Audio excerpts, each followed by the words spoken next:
পিসি, নতুন রাজ্যপালকে নিয়ে আতঙ্কে আছেন? আতঙ্কে তো থাকার কারণ, তার কারণ আপনি ভেবেছিলেন আগের রাজ্যপালকে হাতে খড়ি দিয়েছিলেন, এই রাজ্যপালকেও হয়তো হাতে খড়ি দিবেন, কিন্তু এই রাজ্যপাল হাতে খড়ি নিতে আসছেন না, হাতে খড়ি নিয়ে হাত কড়া পরাতে এসছেন। তৈরি থাকুন, অন্যায় যেখানেই দেখবে সেখানেই প্রতিবাদ করবেন। অন্যায়ের পাশে কখনো থাকবে না এই রাজ্যপাল, আপোষ করবে না। তাই আতঙ্কে আছেন, উনি ভয়ে আছেন। এই রাজ্যপাল হয়তো আগের রাজ্যপালের মতো আমার কথা শুনবে না। তৈরি থাকুন, আপনার বিদায় নিশ্চিত। যাই করুন না কেন, কোনো ক্ষমতা নেই আপনাকে এই কুর্সিতে বসিয়ে রাখার।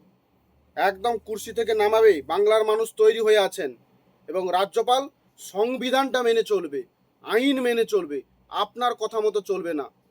একদম কনফার্ম। জয় শ্রীরাম, ভারত মাতা কি জয়।